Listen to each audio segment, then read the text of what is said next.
Good morning all of you. Please like and subscribe my channel.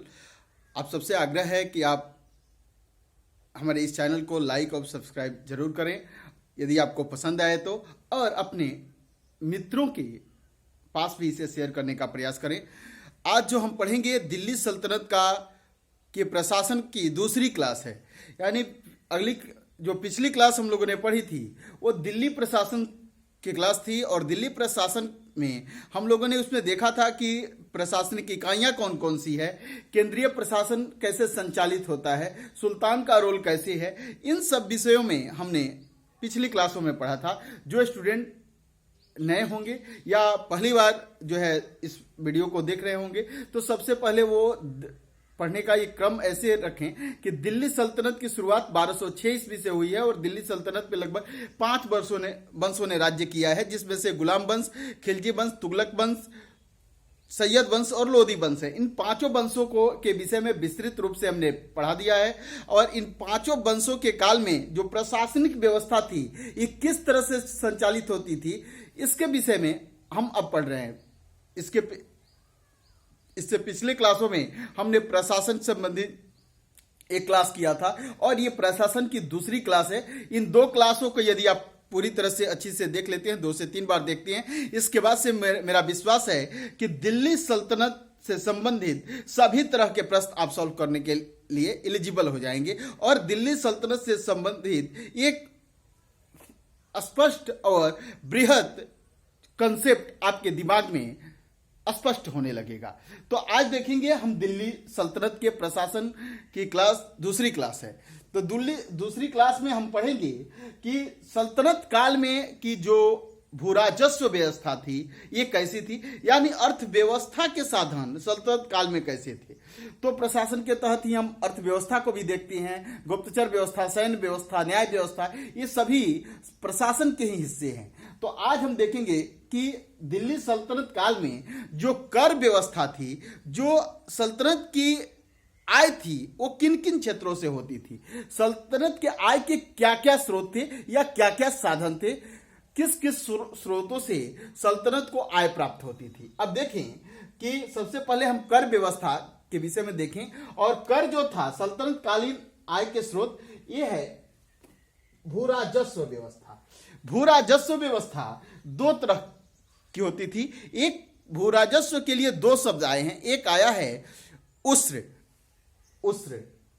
ये उस्र क्या होता था? जो कर, जो भूराजस्व मुस्लिम जनता से लिया जाता था इसे उस्र कहते थे। यानी जो कर मुस्लिम जनता भूराजस्व के रूप में देती थी इसे उस्र कहते थे। और खराज, यह भी भूराजस्व कर है, और खराज गैर मुस्लिमों से लिया जाता था। भूराजस्व 2 नामों से जाना जाता था। एक को उस्र कहते थे, उस्र मुस्लिम जनता से, मुस्लिम रियाया से सुल्तान लिया करते हैं, और खराज जो है यह गैर मुस्लिम जनता से लिया जाता था। ये क्या है? दोनों भूराजस्व कर है। क्लियर हुआ? अब देखें कि भूराजस्व कर की स्थिति क्या थी, इसकी दर क्या होती थी। तो सल्तनत काल में भूराजस्व की दर 1/3। ज्यादातर सुल्तानों ने सल्तनत काल में भूराजस्व उपज का 1/3 लिया। 1/3 कहने का मतलब कि लगभग 33% उपज का 33% जो है सुल्तान लिया करता था। यदि आपके पास 100 क्विंटल धान, गेहूं, चावल, धान, गेहूं, सरसों, रागी जो भी होती है उसका 1/3 सुल्तान ले लेगा। यदि 100 क्विंटल है यानी कि लगभग 33 केजी सुल्तान के खजाने में आपको जमा करने होंगे भूराजस्व के रूप में। अब देखें कि सल्तनत के कुछ अपवाद शासक हैं जो कि अपने दौर में अलग अलग तरह के इससे इतर भूराजस्व की दर फिक्स करते हैं। जैसे कि अलाउद्दीन खिलजी भूराजस्व की दर 1/2 फिक्स करता है, लगभग 50%। यानी कि इसके काल में जो भूराजस्व की दर जनता से अलाउद्दीन खिलजी ने जो भूराजस्व लिया वह उपज का 1/2 लिया, 50% ले लेता था। यदि आपके पास 100 क्विंटल अनाज है तो उसका 50 क्विंटल आपको सुल्तान के खजाने में जमा करना है और 50 क्विंटल आपके पास रहेगा। क्लियर हुआ? इसके बाद से गयासुद्दीन तुगलक यह तुगलक वंश का संस्थापक है। यह 1320 ईस्वी से लेकर 1325 तक दिल्ली सल्तनत का सुल्तान रहता है। क्लियर। इसने एक अलग से सिस्टम की व्यवस्था की। अलाउद्दीन खिलजी की व्यवस्था इसके काल तक चलती रही। इसने कहा कि नहीं, हम उपज का 50% नहीं लेंगे, हम धीरे धीरे जनता पर बोझ बढ़ाएंगे। पहले 1/3 लेंगे, इसके बाद से धीरे धीरे 1/10 बढ़ाते हुए इसे 1/2 कर देंगे। क्लियर हुआ। पूरे दिल्ली सल्तनत में भूराजस्व की जो सामान्य दर रही सभी सुल्तानों के लिए लगभग 1/3 रही, लेकिन दिल्ली सुल्तानत के कुछ सुल्तान अपवाद हैं जिन लोगों ने इसकी दरों में अलग अलग समय पर चेंजिंग भी की। जैसे अलाउद्दीन खिलजी, जो खिलजी वंश का शासक है।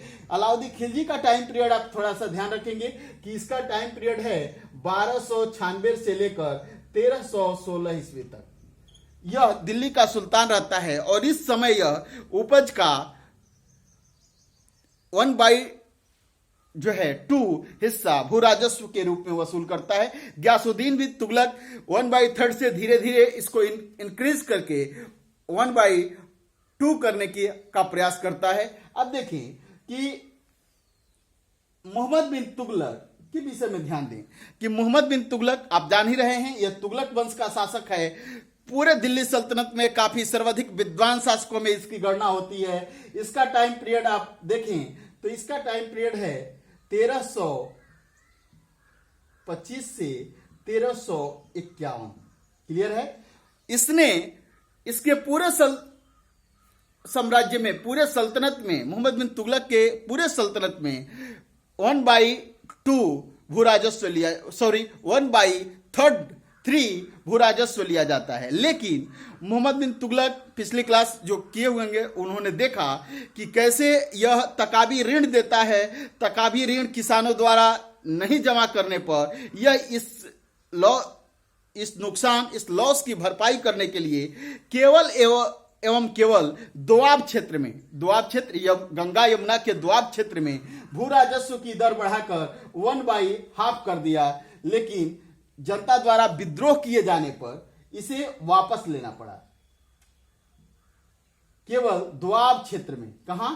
केवल दोआब क्षेत्र में इसने भू राजस्व की वृद्धि की थी। तो आपने देखा कि दिल्ली सल्तनत के सभी सुल्तानों ने, यानी 5 वंश जो दिल्ली सल्तनत पर राज्य किए थे, गुलाम वंश, खिलजी वंश, तुगलक वंश, सैयद वंश और लोधी वंश, इन 5 वंशों के अधिकतम सुल्तानों ने भू राजस्व की जो दर वसूल की जनता से, वह कितना लिया? 1/2, यानी 1/2 भू राजस्व, 1/3 भू राजस्व के दर में ली, 1/3।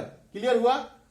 लेकिन कुछ सुल्तान अपवाद रहे, जैसे खिलजी वंश का शासक अलाउद्दीन खिलजी, जो अपनी रियाया से, अपनी जनता से 1/2 भू राजस्व के रूप में वसूलता है।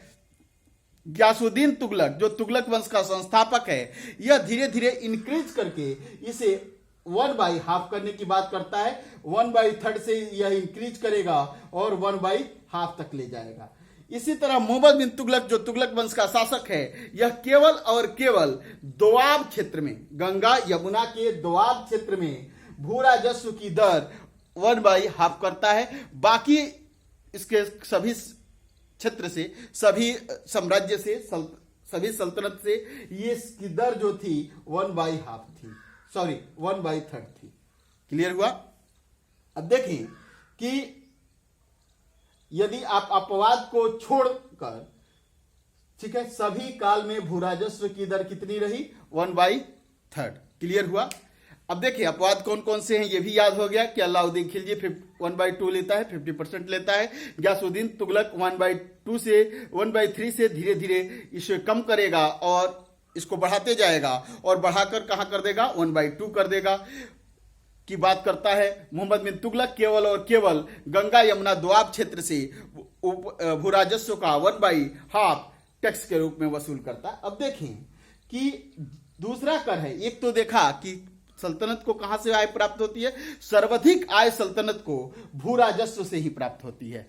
2 तरह के भू राजस्व हैं, उस्र और खराज। उस्र मुसलमानों से लिया जाने वाले भू राजस्व, मुसलमानों से लिए जाने वाले भू राजस्व को उस्र कहते हैं और गैर मुस्लिमों से लिए जाने वाले राजस्व को खराज कहती हैं। अब आय का जो दूसरा स्रोत था सल्तनत काल में सुल्तान के यहाँ, उसे जकात कहते थे। अब जकात क्या होता था कि सभी मुसलमानों को, मुस्लिम केवल और केवल मुस्लिम ही इस कर को अदा करता है। सभी मुसलमान अपनी इनकम का 2.5% से लेकर 5% तक जकात करता है, यानी अपनी आय का 2.5 से लेकर 5% तक वह जकात करता है। किस लिए करता है? यह जकात धर्म के विकास के लिए, यानी मुस्लिम धर्म के विकास के लिए प्रत्येक मुस्लिम अपनी आय का 2.5 से लेकर 5% तक जकात करता है। तो यह भी सल्तनत के खजाने में ही जाता था। सुल्तान इसे अपनी जरूरत के अनुसार मुस्लिम धर्म की कन्याओं, मुस्लिम धर्म से जुड़ी हुई कन्याओं के विवाह के लिए, मुस्लिम मस्जिदों के निर्माण के लिए, गरीब लोगों की सहायता के लिए, गरीब लोगों के एजुकेशन के लिए, दवा के लिए इस जकात रूपी धन का उपयोग किया जाता था। अब एक टैक्स जो तीसरा आय का जो स्रोत था सल्तनत काल में, इसे कहते थे जजिया। जजिया, आप लोग जजिया से परिचित हैं। भारत में पहली बार जजिया आप जानते हैं कि मोहम्मद बिन कासिम ने सिंध प्रदेश में लगाया था 712 एडी में। उसके बाद से धीरे धीरे जजिया लगता रहा। जब सल्तनत की स्थापना हुई तो सल्तनत के लगभग सभी सुल्तानों ने जजिया वसूल किया जनता से। यह जजिया किससे वसूल किया जाता है? तो जजिया गैर मुस्लिम जनता से मुस्लिम शासक वसूल करते हैं। किससे? गैर मुस्लिम जनता से जजिया वसूल किया जाता है। मुस्लिम शासक गैर मुस्लिम जनता से यह जजिया इसलिए वसूल करते थे क्योंकि उनके सुरक्षा का दायित्व उन सुल्तानों को होता था और इस सुरक्षा के लिए वे जो भी खर्च करते थे यह जजिया के रूप में टैक्स द्वारा पूर्ण करने का प्रयास करते थे। क्लियर हुआ? इसके बाद से एक है खम्स। खम्स ये भी सल्तनत के आय का एक साधन हुआ करता था। खम्स क्या है? तो युद्ध लूट में जो धन प्राप्त होता था इसे हम खम्स कहते थे। युद्ध लूट में प्राप्त धन खम्स कहलाता है। सुल्तान का हिस्सा इसमें 1/5 होता था, यानी 20% सुल्तान का और 80% जो है सैनिकों का होता था। यानी 20% सल्तनत के खजाने में जमा हो जाता था युद्ध लूट का।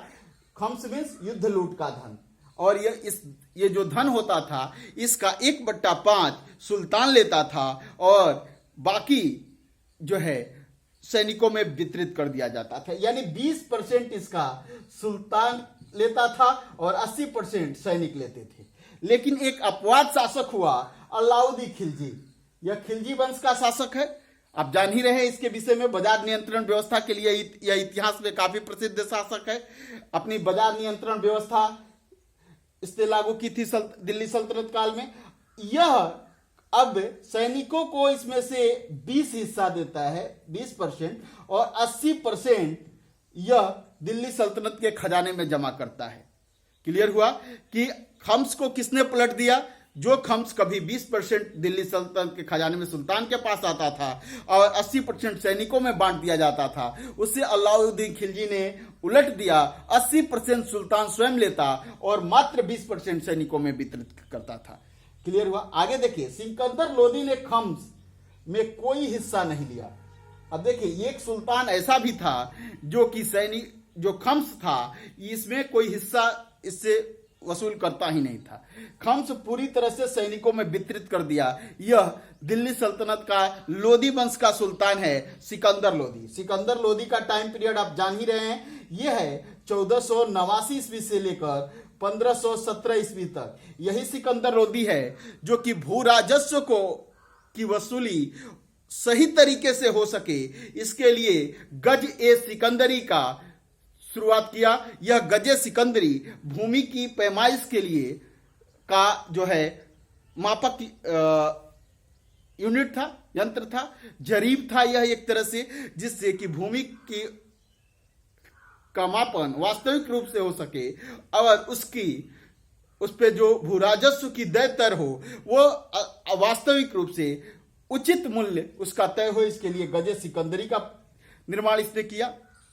अब देखें, आपने अभी तक जो देखा कि दिल्ली सल्तनत के सुल्तानों ने अपनी आय के लिए निम्नलिखित तरह के कर लिए, जिसे भूराजस्व के रूप में लेते थे। सबसे ज्यादा सल्तनत को आय भूराजस्व के रूप में होती थी।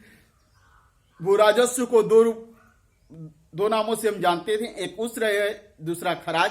उस्र मुस्लिमों से लिए जाने वाले भूराजस्व को उस्र कहते थे और गैर मुस्लिमों से लिए जाने वाले भूराजस्व को खराज कहते थे। हमने देखा कि अधिकतम दिल्ली सल्तनत के सुल्तानों ने जो भूराजस्व की दर वसूल की वह 1/3 वसूल किया, लेकिन कुछ सुल्तान अपवाद भी रहे, जैसे अलाउद्दीन खिलजी ने भूराजस्व की दर 1/2 वसूल किया, लगभग 50% भूराजस्व के रूप में जनता से वसूल किया।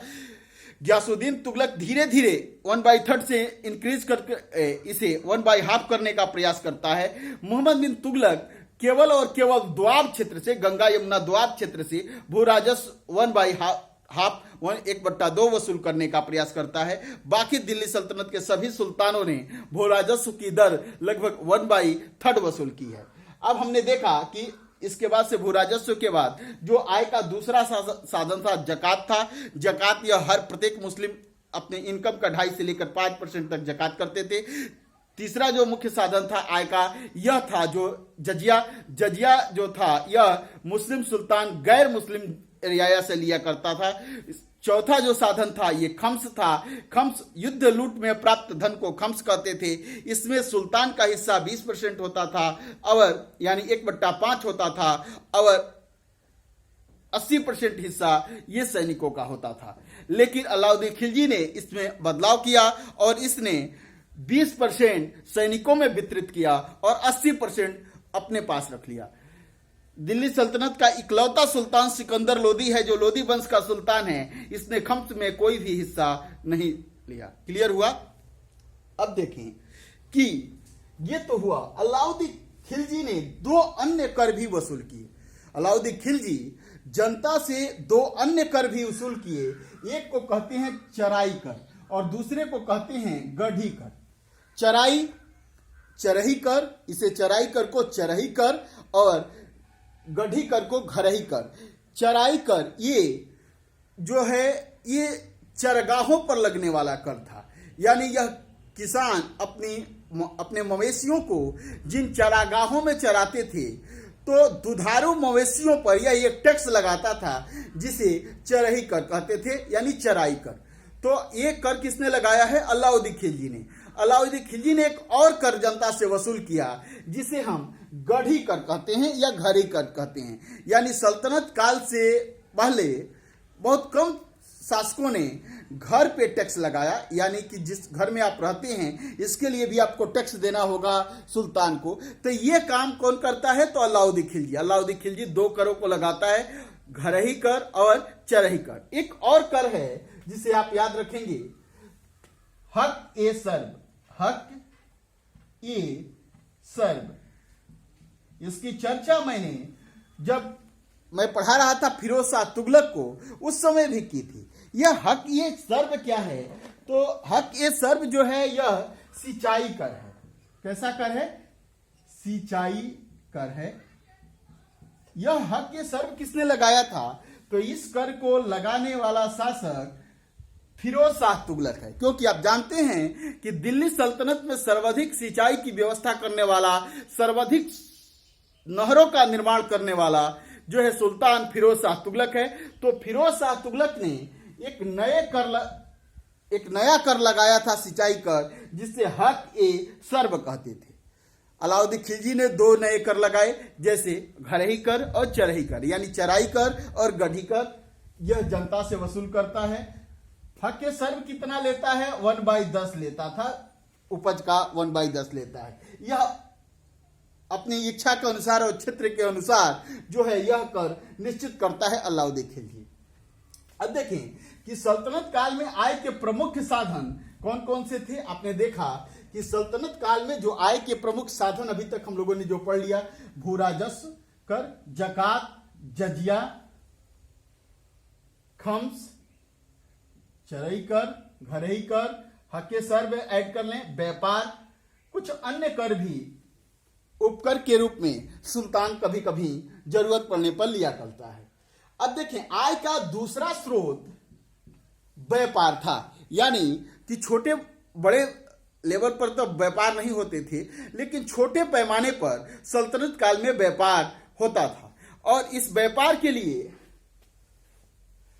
अब देखते हैं कि इल्तुतमिश ने, अब जानते हैं कि किसी भी व्यापार के लिए जो है मुद्रा व्यवस्था का होना काफी जो है आवश्यक माना जाता है। यदि जो दो तरह के व्यापार होते हैं थे प्राचीन कालों में, आपने देखा था कि वस्तु विनिमय के प्रणाली के द्वारा व्यापार हुआ करता था, लेन देन प्रथा के तहत व्यापार हुआ करता था। लेकिन इस व्यापार में काफी असुविधा होती है और यह व्यापार काफी डेवलप नहीं होता, जो है बिल्कुल मूल अवस्था का व्यापार होता है, यानी प्रारंभिक दौर का व्यापार होता है। लेकिन व्यापार तब डेवलप होता है जब उस काल में अर्थव्यवस्था का रूप विकसित हो, यानी कि एक मुद्रा अर्थव्यवस्था भी उस समय संचालित हो रही हो। तो भारत में पहली बार जो है सिक्के का प्रचलन सल्तनत काल में किसने किया था? तो इल्तुतमिश ने किया था। किसने किया? इल्तुतमिश ने। और इल्तुतमिश टक्का नामक और जीतल नामक, किसने? इल्तुतमिश। यह गुलाम वंश का दूसरा शासक है और इसका टाइम पीरियड है 1211 से लेकर 1236 तक। 10 में मृत्यु होती है, 10-11 से लेकर 1236 तक इसने टक्का और जित्तल, टंका और जित्तल नामक 2 सिक्के चलाए। किस? मोहम्मद बिन तुगलक ने, इल्तुतमिश ने टंका और जित्तल नामक 2 सिक्के चलाए। टंका जो था यह चांदी का हुआ करता था और जित्तल तांबे का हुआ करता था। क्लियर हुआ? सल्तनत काल में एक और सिक्का है जिसे बहलोल ने चलाया था, बहलोल लोदी ने। इसे कहते थे बहलोली सिक्का। क्या कहते थे? बहलोली सिक्का कहते थे। और इस सिक्के का प्रचलन बहलोल लोदी ने किया था। सिक्के का चलन, जो यह सिक्का कब तक चला? सिक्का का चलन अकबर के काल तक रहा। मुगल सम्राट अकबर के काल तक यह बहलोली सिक्का चलता रहा। तो आपने देखा कि 2 महत्वपूर्ण सिक्के थे, टक्का और जित्तल, जिसका चलन इल्तुतमिश के काल में हुआ। इस सिक्के का चलाने वाला शासक इल्तुतमिश था। अब देखिए, सैन्य व्यवस्था, प्रशासन का एक यह भी हिस्सा है सैन्य व्यवस्था। तो दिल्ली सल्तनत कालीन सैन्य व्यवस्था जो थी यह मंगोल की दशमलव प्रणाली पर आधारित थी। मंगोलों के दशमलव प्रणाली पर यह व्यवस्था आधारित थी। क्लियर हुआ? अब देखें, इसमें सुल्तान की अस्थायी सेना को खास खेल कहते थे। किस व्यवस्था पर आधारित थी? तो दशमलव प्रणाली पर आधारित थी। और